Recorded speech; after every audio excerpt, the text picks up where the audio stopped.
यमलोक के मार्ग में पड़ने वाले 16 नगरों में जीव की यातना का वर्णन। श्री भगवान कहते हैं, हे गरुण, जीव अपने कर्मानुसार दूसरे शरीर को प्राप्त करके यमलोक में नाना प्रकार का कष्ट भोगता है। यमलोक के इस मार्ग में 16 पुर पड़ते हैं, उनके विषय में सुनो। याम में सौरीपुर, नागेंद्र भवन, गंधर्वपुर, शैलागम, क्रौंच, क्रूरपुर, विचित्र भवन, ब्रह्मपद, दुखद, नानकरंदपुर, सुतप्त भवन, रौद्र, पयोवर्षण, शीताढ्य और बहुभीति, ये 16 पुर हैं। भयंकर होने से ये दुर्दर्शन हैं। यामीपुर के मार्ग में प्रविष्ट होकर जीव, हे पुत्र, मेरी रक्षा करो, ऐसा करुण क्रंदन करता हुआ अपने द्वारा किए गए पापों का स्मरण करता है और 18वें दिन वह यमराज के उस नगर में पहुंच जाता है। वहां पुष्पभद्रा नामक नदी प्रवाहित होती है। वहां देखने में अत्यंत सुंदर वट वृक्ष है, जहां पर जीव विश्राम करना चाहता है, किंतु यमदूत उनको वहां विश्राम नहीं करने देते। उसके पुत्रों के द्वारा स्नेह पूर्वक अथवा अन्य किसी के द्वारा कृपा पूर्वक पृथ्वी पर जो मासिक पिंडदान दिया जाता है, उसी को वह वहां पर खाता है। तदनंतर वहां से उसकी यात्रा सौरपुर के लिए होती है।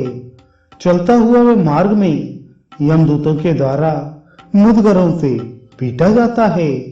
उस दुख से अत्यधिक पीड़ित होकर वह इस प्रकार विलाप करता है, उस जन्म में मनुष्य और पशु पक्षियों की संतुष्टि के लिए मैंने जलाशय नहीं खुदवाया, गौओं की क्षुधा शांति के लिए गोचर भूमि का दान भी मैंने नहीं दिया।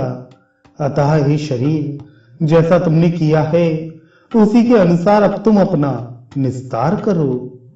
उस सौरपुरी में काम रूपधारी इच्छानुसार स्थितिशील एवं गतिशील राजा राज्य करता है। उसका दर्शन मात्र करने से जीव भय से कांप उठता है और अपनी अनिष्ट की शंका से ग्रस्त होकर त्रिपक्ष में पुत्रादिक स्वजनों के द्वारा पृथ्वी पर दिए गए जलयुक्त पिंड को खाकर आगे बढ़ता है। वहां से वह आगे बढ़ता हुआ मार्ग में यमदूतों के खड़ग प्रहार से अत्यंत पीड़ित होकर इस प्रकार विलाप करता है, हे शरीर, मैंने जलादि का सदा दान नहीं किया है, ना तो नियम से प्रतिदिन गाय के लिए अपेक्षित गोग्रास आदि कृत्य किया है और ना तो वेद शास्त्र की पुस्तक का ही दान किया है। पुराण में देखे हुए मार्ग, तीर्थ यात्रा आदि का सेवन मैंने नहीं किया है। इसलिए जैसा तुमने किया है उसी में अपना निस्तार करो। इसके बाद जीव नगेंद्र नगर में जाता है। वहां वह अपने बंधु बांधवों के द्वारा दूसरे महीने में दिए गए अन्न को खाकर आगे की ओर प्रस्थान करता है।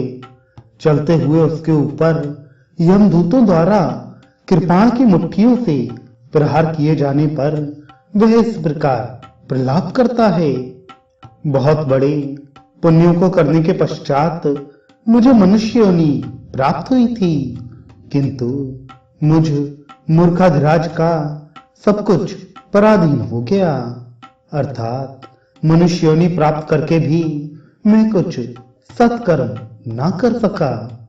इस प्रकार विलाप करता हुआ जीव तीसरे मास के पूरा होते ही गंधर्व नगर में पहुंच जाता है। तदनंतर समर्पित किए गए तृतीय मासिक पिंड को वहां खाकर वह पुनः आगे की ओर चल देता है।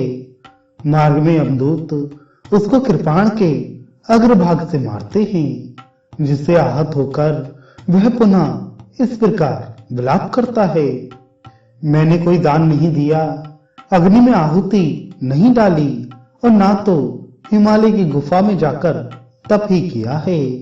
अरे मैं तो इतना नीच हूं कि गंगा के परम पवित्र जल का भी सेवन नहीं किया। इसलिए हे शरीर, जैसा तुमने कर्म किया है उसी के अनुसार अपना निस्तार करो। हे पक्षिन, चौथे मास में जीव शैलागमपुर पहुंच जाता है। वहां उसके ऊपर निरंतर पत्थरों की वर्षा होती है। पुत्र के द्वारा दिए गए चतुर्थ मासिक श्राद्ध को प्राप्त कर वह जीव सरकते हुए चलता है, किंतु पत्थरों के प्रहार के अत्यंत पीड़ित होकर वह गिर पड़ता है और रोता हुआ ये कहता है, मैंने ना तो ज्ञान मार्ग का सेवन किया, न योग मार्ग का, न कर्म मार्ग का और न भक्ति मार्ग को अपनाया, और न साधु संतों का साथ करके उनसे कुछ हितैषी बातें ही सुनी ही। अतः हे शरीर, तब जैसा तुमने किया है उसी के अनुसार अपना निस्तार करो। मृत्यु के 5वें मास से कुछ कम दिनों में वह क्रौंचपुर पहुंच जाता है। उस समय पुत्र आदि के द्वारा दिए गए ऊंशाण मासिक श्राद्ध के पिंड और जल का सेवन करके वहां एक घड़ी विश्राम करता है। हे कश्यप पुत्र, इसके बाद छठे मास में जीव क्रूरपुर की ओर चल देता है। मार्ग में वह पृथ्वी पर दिए गए 5वें मासिक पिंड को खाकर जलपान करता है।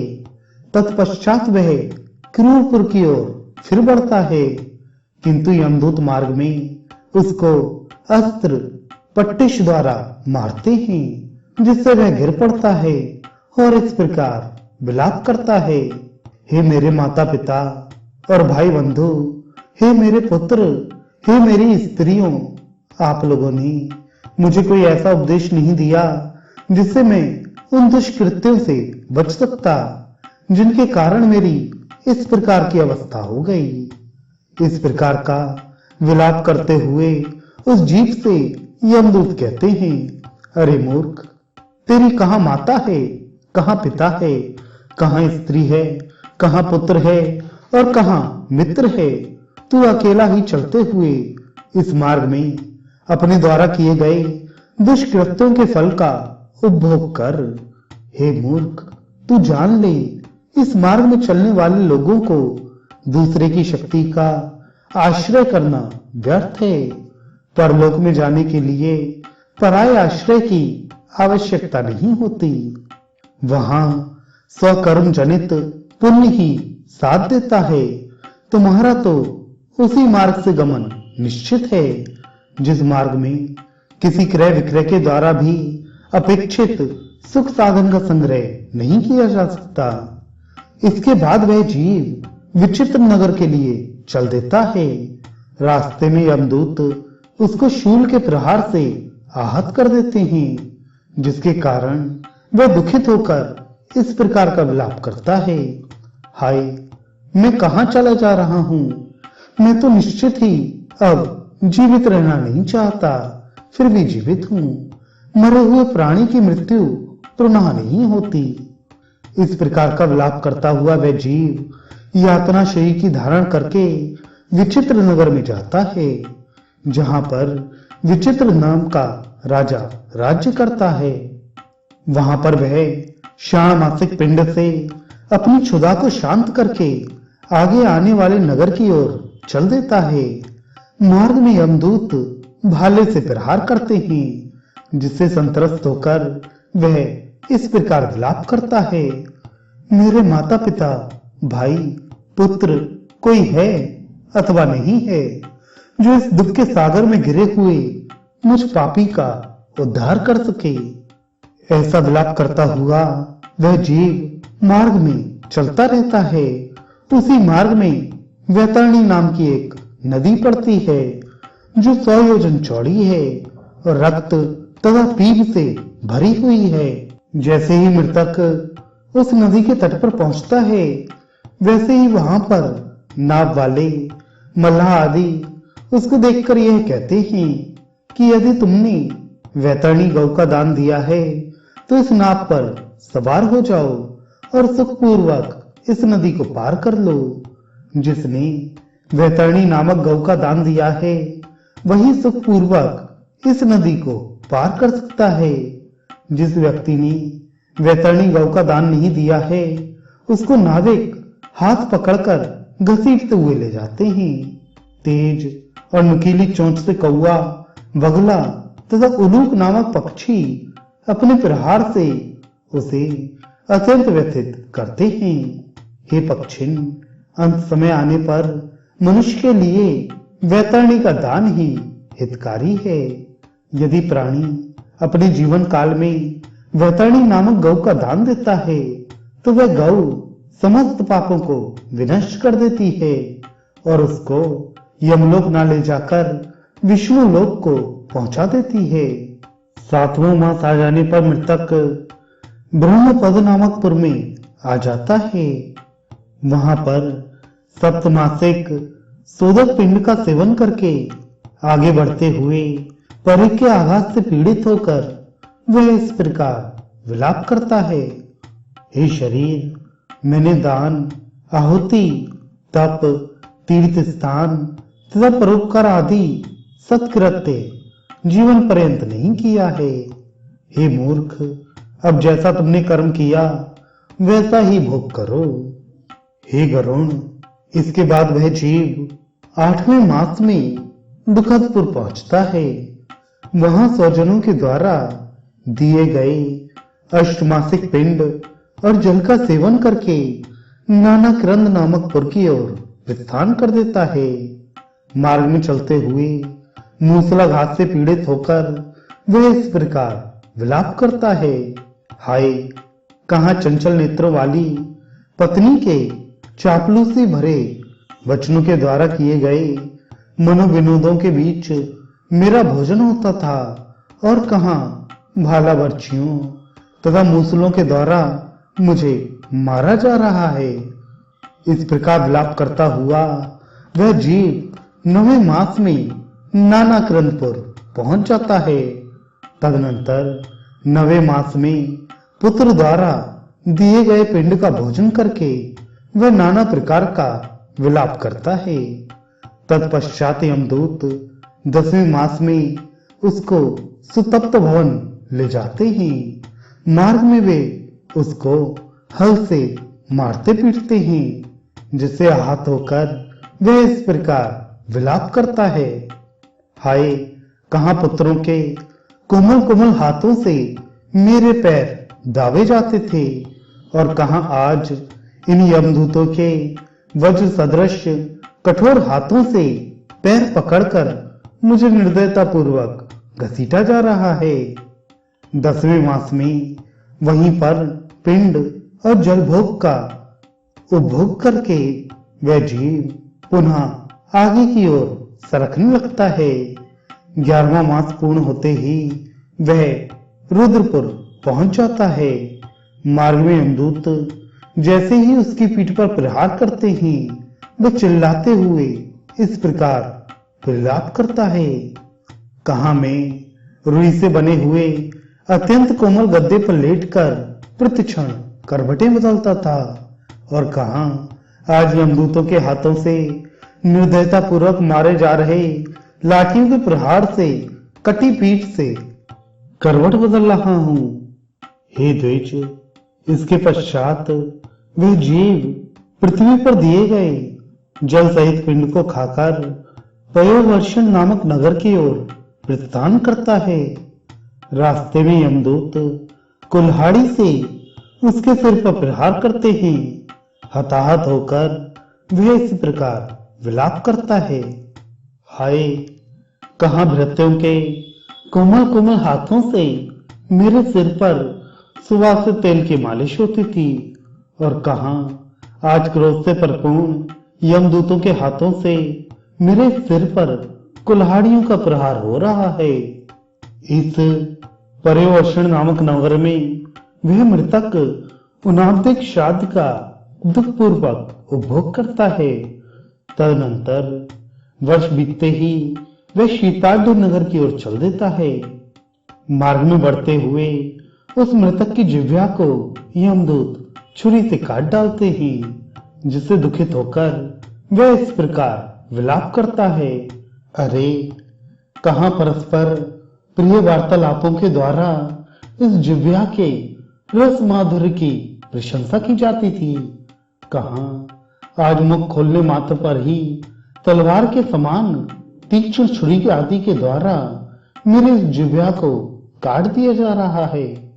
तदनंतर उसी नगर में वह मृतक वार्षिक पिंडोदक तथा श्राद्ध में दिए गए अन्य पदार्थों का सेवन कर आगे की ओर बढ़ता है। पिंडज शरीर में प्रविष्ट होकर वह बहुवती नामक नगर में जाता है। वह मार्ग में अपने पाप का प्रकाशन और स्वयं की निंदा करता है। यमपुरी के इस मार्ग में स्त्री भी इसी प्रकार का विलाप करती है।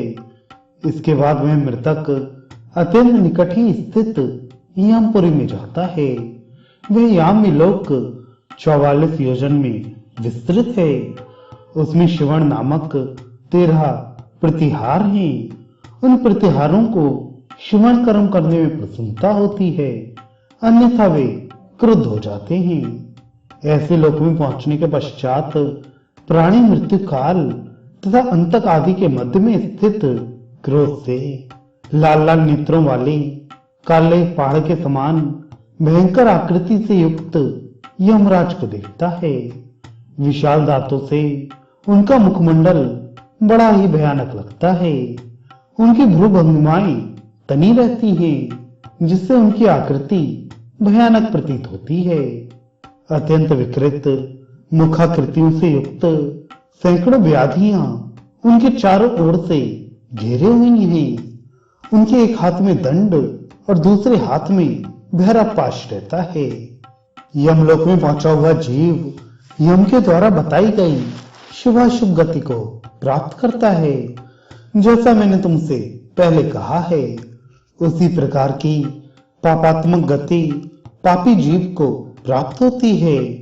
जो लोग छत्र, पादुका और घर का दान देते हैं, जो लोग पुण्य कर्म करते हैं, वे वहां पहुंचकर सौम्य स्वरूप वाले कानों में कुंडल और सिर पर मुकुट धारण किए हुए शोभा संपन्न यमराज का दर्शन करते हैं।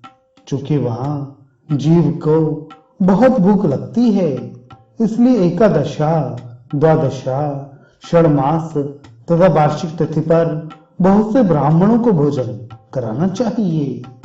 हे खगश्रेष्ठ, जो व्यक्ति पुत्र, स्त्री तथा अन्य सगे संबंधियों के द्वारा कहे गए उनके स्वार्थ को ही जीवन पर्यंत सिद्ध करता है और अपने परलोक को बनाने के लिए पुण्य कर्म नहीं करता, वह अंत में कष्ट प्राप्त करता है।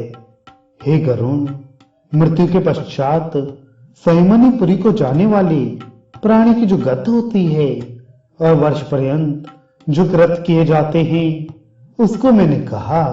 अब और क्या सुनना चाहते हो?